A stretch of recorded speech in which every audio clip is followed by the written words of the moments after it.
सास और बहू, जी हाँ, घर घर की कहानी। एक सास की अपनी बहुओं से बहुत ज़्यादा उम्मीदें होती हैं और बहुएं हमेशा ये उम्मीद करती हैं कि सास हमें ना रोकें, ना टोकें, ना किसी बात पे हमें कुछ कहें और छोटी छोटी बातों पर नोक-झोंक बनी रहती है। लेकिन ये छोटी छोटी बातें रहें तो बहुत अच्छा है। बातें ज़्यादा बढ़ जाती हैं तो घर में कलह और कलेश का कारण बन जाती हैं। ऐसा ना हो, उसके लिए क्या करना चाहिए?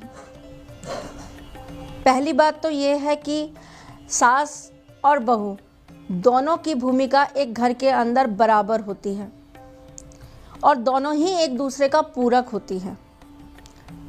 सास अपनी बहू की ढाल होती है तो बहू अपनी सास का साया होती है। पर कुछ ग्रह, कुछ आपके घर का वास्तु इस तरह का होता है कि वो चीज़ें आपस में परस्पर प्रेम में बदल ही नहीं पाती हैं। पर हम कुछ छोटे छोटे टिप्स लेकर इन चीज़ों को बदलने की कोशिश कर सकते हैं, अपने रिश्तों को मजबूत करने की कोशिश कर सकते हैं। तो चलिए कुछ टिप्स देती हूँ आपको, जो आप करिए तो आप दोनों के बीच के रिश्ते मजबूत होते ज़रूर दिखाई देंगे। क्या करना चाहिए बताती हूँ। पहली बात तो ये कि सास और बहू दोनों को अपनी एक दूसरे के साथ फ़ोटो फ्रेम करवाकर अपने घर के नॉर्थ में ज़रूर लगानी चाहिए।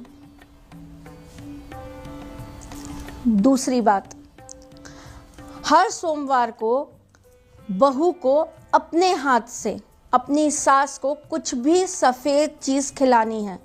सफ़ेद चीज़ का मतलब हुआ आप दही खिला सकती हैं, आप सफ़ेद बर्फ़ी खिला सकती हैं, आप खीर खिला सकती हैं। लेकिन अगर आप खीर खिला रही हैं तो आप ध्यान रखिएगा उसके अंदर थोड़े से बादाम ज़रूर डालिएगा। अगर सास से हमेशा बहू गुस्सा रहती है या सास को हमेशा गलत ही समझती है तो सास को क्या करना चाहिए? आपको हर महीने की चौथ, 2 बार चौथ आती है, एक पूर्णिमा के बाद और एक अमावस्या के बाद। दोनों चौथों को, यानी कि हर महीने में 2 बार आने वाली चौथ को आपको अपनी बहू को सिंदूर का टीका करना चाहिए। हो सके तो ये सिंदूर गणपति पे से लिया हुआ हो तो बहुत ही अच्छा रहेगा। अगर गणपति पे से लिया हुआ ना हो तो भी आप नॉर्मल सिंदूर लेकर ओम गम गणपते बोलकर आप अपनी बहू के माथे पे लगा दीजिए, ताकि उसकी जो बुद्धि आपके लिए खराब है या उसके विचार जो आपके लिए नेगेटिव हैं वो पॉजिटिव होने लगें। अगर सास अपनी बहू को कुछ बातें समझा नहीं पा रही है और बहू उनकी हर बात को उल्टा ही समझती है तो क्या करना चाहिए? चांदी के एक पात्र के अंदर ग्लास, कटोरी या लोटा जो आपके पास अवेलेबल है, अगर वो भी नहीं है तो आप एक लोटा ले लीजिए स्टील का, जिसके अंदर चांदी की एक आप अंगूठी या अपने पैर की बिच्छी जो होती है धोकर अच्छी तरह उसके अंदर डाल दीजिए। उसमें पानी रख दीजिए। इस पानी को हर पूर्णिमा के दिन चंद्रमा की रोशनी के नीचे रख दीजिए। अगले दिन, पूर्णिमा से अगले दिन उस पानी को आप अपनी बहू को पिला दीजिए। तो उसके मन में जो आपको लेकर नेगेटिव इम्पैक्ट आ रहा है वो धीरे धीरे करके ख़त्म होने लगेगा और वो आपको एक सकारात्मक रूप से देखने लगेगी। उसकी दृष्टि के अंदर, उसके देखने के अंदर उसको आपको लेकर सोचने, उसके विचारों के अंदर परिवर्तन आएगा और ये ज़रूर आएगा, आप करके देखिएगा।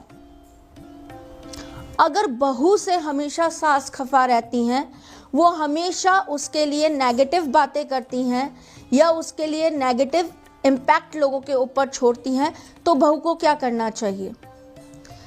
आपको थोड़ा सा गुड़, 50 ग्राम 100 ग्राम गुड़ लेके और साथ में 1 मुट्ठी गेहूं लेकर हर मंगलवार को किसी भी चौराहे के ऊपर आपको रख के आना है और रखते समय आपको ये प्रार्थना करनी है कि हे प्रभु, आप मेरे और मेरी सासू माँ के बीच के रिश्ते माँ बेटी की तरह बना दीजिए। अगर सास बहू दोनों ही एक दूसरे का सुनने को तैयार नहीं है और आपके घर के और सदस्य उसके अंदर पिस रहे हैं, तो आप ही कुछ उपाय कर लीजिए कि उनके रिश्ते अच्छे हो जाएं। क्या करेंगे? एक लाल रंग का बड़ा कपड़ा ले लीजिए, एक कपड़ा सास का ले लीजिए और एक कपड़ा बहू का ले लीजिए। उस लाल कलर के कपड़े के अंदर दोनों के कपड़े एक साथ रख दीजिए। थोड़े से चावल पीले रंग से रंग लीजिए। एक गोमती चक्र ले लीजिए, गोमती चक्र अभिमंत्रित होना चाहिए। एक गोमती चक्र ले लीजिए, थोड़े से पीले चावल ले लीजिए और उन दोनों के कपड़ों के बीच में रखकर उसको लाल कपड़े से अच्छी तरीके से रैप कर दीजिए। रैप करने के बाद में उसको किसी ऐसे स्थान पे रख दीजिए जहां किसी की नजर ना पड़े, जहां पे सूर्य की रोशनी भी ना जाए। कुछ समय बाद आप खुद देखेंगे कि वो दोनों एक दूसरे के लिए पॉजिटिव एटीट्यूड दिखाने लगे। ये बहुत छोटे छोटे टिप्स हैं जो आप अपने जीवन में आजमा सकते हैं और अपने रिश्तों में आप बहुत अच्छा और बहुत प्रेम उत्पन्न कर सकते हैं। मैं फिर आऊँगी आपके पास कुछ बहुत अच्छे टॉपिक्स पे आपके रिश्तों को लेकर और आपके रिश्तों को मजबूत बनाने को लेकर कुछ टिप्स देने।